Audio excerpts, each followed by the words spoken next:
Good evening, everyone. My name is Dr. Atiya Ali Shah. I am an advocate in Bar Council of Aligarh.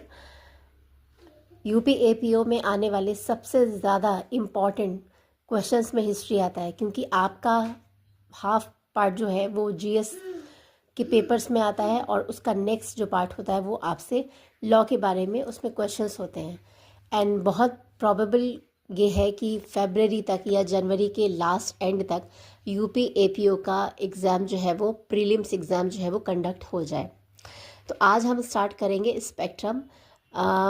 वैसे तो अगर आप देखें तो Lucent है, ठीक है, क्राउन है, इस तरह की बहुत सारी बुक्स हैं जो कि हमारे यहाँ मार्केट में अवेलेबल हैं और एक सर्टेन लिमिट तक वो आपको सारे सब्जेक्ट्स का एक पूरा गो थ्रू देती हैं। लेकिन बेहतर ये रहता है कि हम स्टार्ट जो करें वो हम स्टार्ट करें कि थोड़ा हमें डीप चीज़ें पता होनी चाहिए, क्योंकि सबसे इम्पॉर्टेंट चीज़ क्या है कि अब जो आ रहा है वो बहुत सारी चेंजेस आ रहे हैं। UPAPO में बहुत डीप नॉलेज के साथ पूछा जाता है।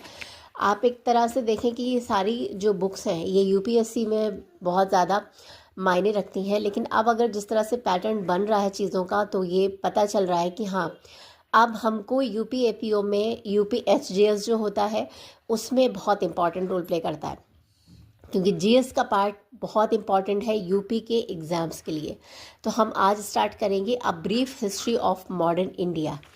अब इसमें मैं सबसे पहले आपको बुक्स के बारे में बता दूं कि ये हिस्ट्री की मॉडर्न इंडिया की बुक है, यानी कि तीन जो हमारा हिस्ट्री है वो हिस्ट्री तीन चीज़ों में बटा हुआ है।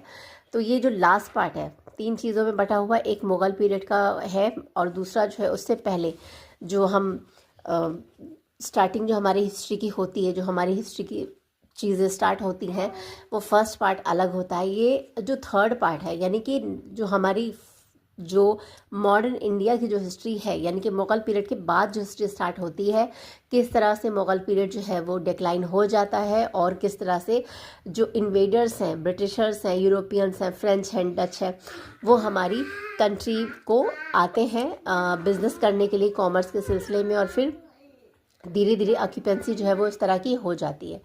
तो सबसे पहले स्टार्ट करने से पहले मैं आपको उसके कंटेंट के बारे में जानकारी दूंगी, क्योंकि हमारी कोई भी चीज़ है अगर हम पढ़ते हैं तो वो प्लान के मैनेजमेंट के साथ होना चाहिए। तो उसका पहला यूनिट कहता है कि सोर्सेज एंड अप्रोचेस। चैप्टर 1 बताता है कि सोर्सेज क्या है, हिस्ट्री मॉडर्न इंडिया किस तरह से कहाँ कहाँ से आप उनके आर्काइव्स लेकर आते हैं। उसके बाद जो होता है सेकेंड चीज़ जो है क्या, major approach of the history of modern India, यानी कि कहाँ